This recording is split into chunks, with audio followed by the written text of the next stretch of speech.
Hey, there's Bill's Carter Bass Paddler. Welcome to the Man Cave. Today, we're going to start rigging the Salty 120 PDL by Old Town. Stay tuned.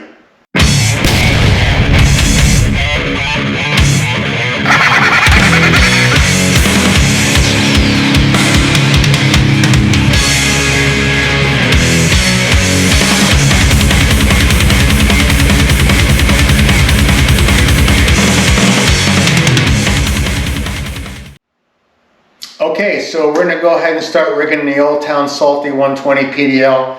I've had the kayak out once. Again, as I said in that initial video, she was naked. I didn't even put a sticker on her. I've since put 4, but I really want to start rigging her up a little bit.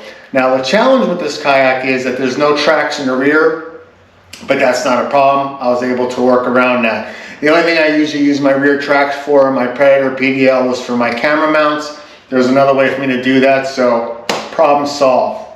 First thing we're going to install is the YakAttack SideArm, and I'm going to show you why I'm doing that. We're going to put it here on the left side. I've already marked where I wanted it to go. Now the plate here, you want to make sure you pop those ridges down into the track or the nut will not reach. So we're going to go ahead and put that on.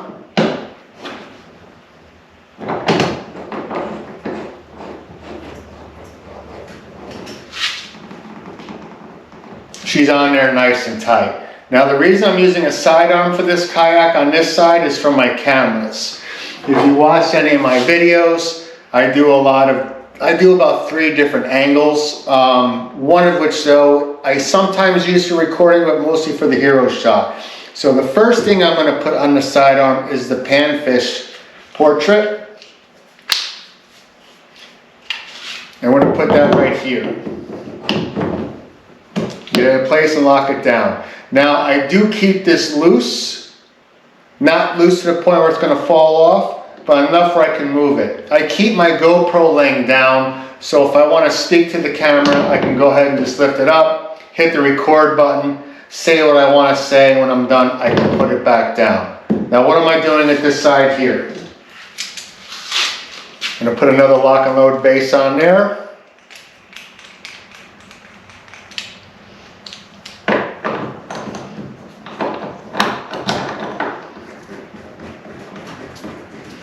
I'll lock it down.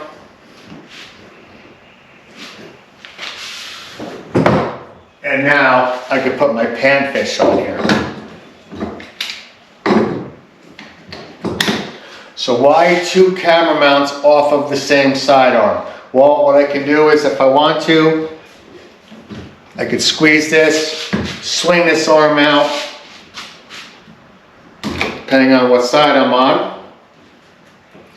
And then I can get my hero shot, or I can talk to the camera doing a side view. It just gives me another option, and when I'm done, swing her out of the way, and she's up towards the front where it's not going to get in my way in the sides here for if I do have to paddle for any reason, or casting to the side or landing a fish, I have it lined up straight to the front. Quick and easy, that's the one thing I love about the YakAttack lock and load systems. So, next thing we need is a deeper cup holder. Have my YakAttack cup holder right here. We're going to install her right about there. Twist it on. And this may look a little different than the standard YakAttack cup holders because I have a 1 objective base around here to hang my baits off on. You know, if I'm fishing a spinnerbait and I switch colors, I can hang the spinnerbait off of one of these holes here, and the skirt will dry before I put it away in the tackle box. Again, all part of the track system. If I want to move it closer to me, loosen her up, swing it closer to me. Boom, done. Let's take a look at what I'm doing in the rear for my camera mount. Okay, so as I mentioned, what about not having any tracks in the rear? No tracks, no problem. As you've known in my videos, I've always had an over-the-shoulder shot. And recently I switched from the PanFish to the BoomStick Pro from YakAttack. Again, they make both products, and there's nothing wrong with the PanFish. It wasn't high enough. You weren't seeing enough of what was going on in front of me, so I went with the BoomStick Pro. Higher item, better visibility in front of me. So, however, there's no track in the back. So all I did was this. Took the base off, Slide it into one of the rod holders on my BlackPak Pro, no problem. Again, it doesn't swivel on me. It stayed nice and steady when I was out the first time with the Salty. And again, it still does the job, and it's still high enough to be over my shoulder to give me those great over-the-shoulder views. Now, I want to show you another accessory that we're going to put on the back of my BlackPak Pro for my YakAttack VISICarbon Pro safety flag. Okay, the GridLoc MightyMount from YakAttack. That's what we're going to be installing on the back of my BlackPak Pro. The reason I'm doing this is, again, no tracks in the back, no problem. I really need somewhere to mount my VISICarbon Pro safety flag. So once we get this on the BlackPak, we'll be installing this. And let me get you guys a closer look. There's the GridLoc MightyMount. And this is the 90-degree adapter. And what we'll be doing now is we're going to go ahead and put this on.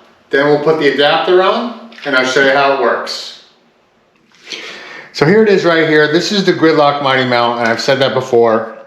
I actually have this on my other BlackPak Pro. Yes, I have two, because again, I use one for inshore, one for freshwater. I love these. I love these because you can put them wherever you want on the GridLoc pattern of the BlackPak Pro. They're low profile, they don't get in the way. And again, in my other box, I have them right under the rear hinge.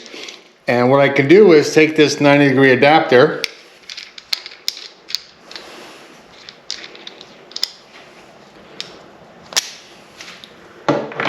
gonna install it just as if it were going onto a track base.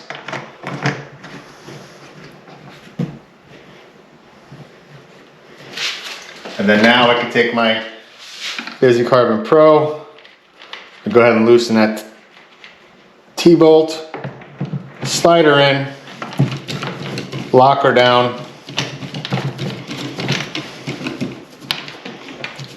She's on there. And again, rather than putting this in one of the rod tubes, I've gained some height on it too. It's higher, it makes me more visible to other boaters on the water, other kayakers on the water. And again, all it was is 4 simple screws going into the pre-selected areas on the GridLoc pattern, and it just works fantastic. And again, now I have somewhere for my light.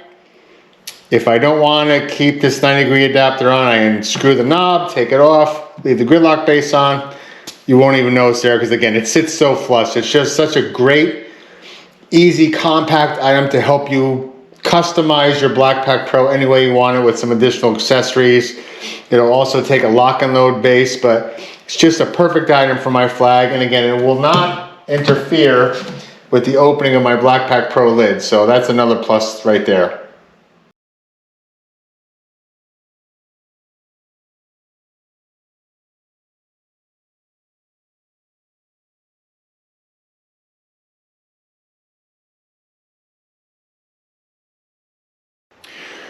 All right, so I want to give you a real closer look here at my fish finder setup. I want to go over where I got this idea in a minute, but this particular setup uses 3 different YakAttack products. We have the YakAttack SwitchBlade, which allows you to put your transducer on the side of your boat rather than using a bracket underneath it. You have your YakAttack fish finder. This is rated for specific Helix models. This is a Helix 5 I'm running on this particular boat. I'll go over some more details on that in a minute. And then I have my YakAttack CellBlok.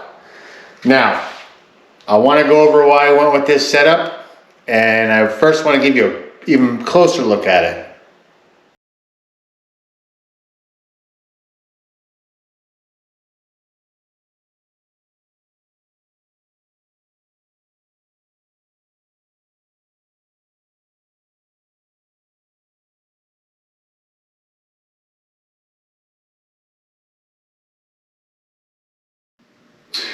All right, so the story behind the fish finder setup.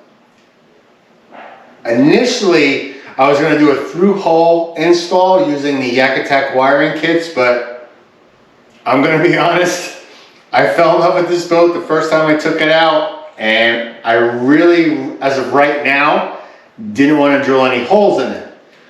So, like many anglers, I went on YouTube looking at different ideas for Salty 120 PDL, fish finder installs, and I looked at fish finder installs, and I came across one of Chad Hoover's videos, and I'm sure you know who Chad Hoover is.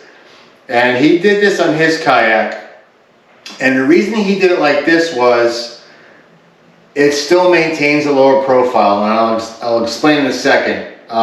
First and foremost, I'm going to put a link to Chad's video in the comments, because again, this particular setup was not my idea. I got this from watching his video on YouTube, and I was grateful to have that information available to me, which is why I love YouTube. But anyway, initially, I believe the CellBlok was designed to have your transducer arm and your fish finder, regardless of which model you use, installed on the top, almost making it like a one-piece portable system. And that's great, and you can do that. Me personally, the problem with that is it now has a higher profile. You know, CellBlok is a couple inches tall. The transducer arm is irrelevant because again, they come in varying lengths. The SwitchBlade, I actually took the extension out. Another idea I got from his video, but let's just talk about the fish finder. It's on the YakAttack fish finder arm.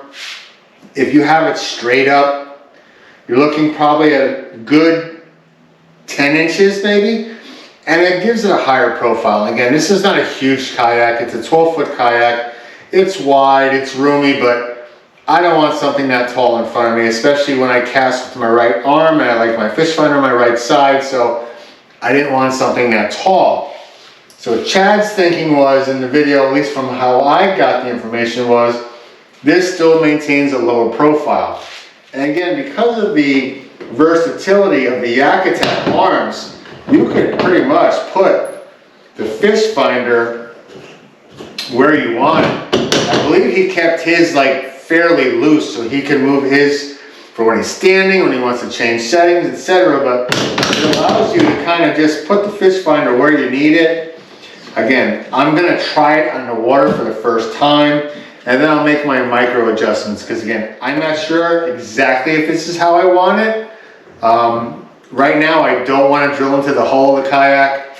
I'm capable. I've done it on a previous kayak, my top water 120 PDL, but I'm using every inch of track I have over here, so I'm also thinking about maybe putting the SwitchBlade on the CellBlok and just leaving the fish finder on its fish finder arm from YakAttack. But overall, again, this helps me with versatility, and it helps me with keeping a lower profile than if I were to mount it on top of the CellBlok. So ingenious products from YakAttack, no drill install. Thank you, Chad Hoover, for the information. I copied you, I'm giving you credit. So again, when we take it out in the water, which is what we're gonna do next, we'll see if this is how I want it.